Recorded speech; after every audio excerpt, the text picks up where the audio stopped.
देखें जी, 26वीं तरमीम के बाद हुकूमत ने जिसको चाहा वही जज लगा, जिसको चाहा कि इसकी प्रमोशन हो चीफ जस्टिस के लिए उसी तरह ही हुआ। आज वैसे थोड़ा पीपल्स पार्टी को मायूसी हुई है, जिस नामिनी को वो लाना चाह रहे थे बिहाइंड द सीन उन्होंने बड़ी एफर्ट की लेकिन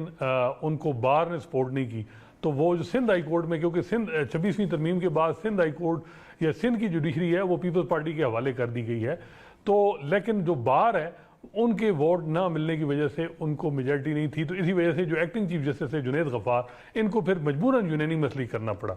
दूसरा, आज हमने देखा कि चीफ जस्टिस याहिया अफरीदी बेबस नजर आए। उन्होंने बड़ी जज्बाती वहाँ बातें की कि खुदारा सेनेटी प्रवेल करें, मियाँ गुल हसन को chief justice Islamabad high court बनने दें, वो सब को ले के साथ चलेंगे। लेकिन किसी ने उनकी बात नहीं मानी। इवन जस्टिस अमीनुद्दीन खान जो उनके ब्रदर जज हैं, उन्होंने भी उनको यानी वोट नहीं दिया, जो सपोर्ट याहिया अफरीदी साहब का व्यू था कि जी मियाँ गुल हसन साहब को। मंसूर अली शाह और मुनीब अख्तर तो वो तो पहले ही मोहसिन अख्तर ज्ञानी के हक में थे। बाकी जो है वो शौकत सिद्दीकी साहब ने आज वोट दिया, जो है वो इनको सरफराज डोगर साहब को जिस तरीके से लाया गया 15वें नंबर से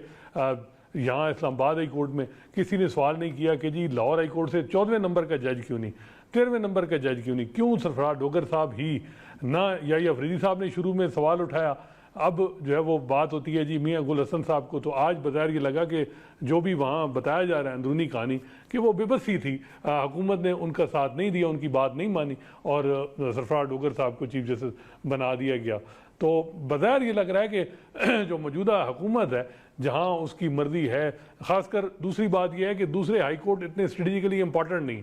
सबसे अहम जो है वो इस वक्त इस्लामाबाद हाई कोर्ट है। और सारे लोग और बल्कि हुकूमती फंक्शनरीज भी कहते हैं कि 26वीं तरमीम भी आई इस वजह से थी कि ये 6 जजेस के ने ख़त लिखा था, और उसके बाद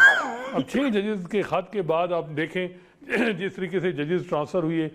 जिस तरीके से उन जजेस को कॉर्नर किया गया, उनको डिवीज़न बेंच भी इवन मोहसिन अख्तर ज्ञानी साहब को नहीं दिया जाता, सिंगल जज के तौर पे वो बैठते हैं और उसके बाद डिवीज़न उनकी होती ही नहीं। तो मेरा ख्याल है कि हुकूमत का जो ओवरऑल प्लान था 26वीं तरमीम के बाद जुडिशरी को कंट्रोल करने का, वो पूरा प्लान वेल एग्जीक्यूट हुआ है। और आज मेरा ख्याल है वो पूरा पाया तकमील पे हो गया कि इस्लामाबाद हाई कोर्ट में परमानेंट चीफ जस्टिस जो ख्वाहिश थी हुकूमत की वो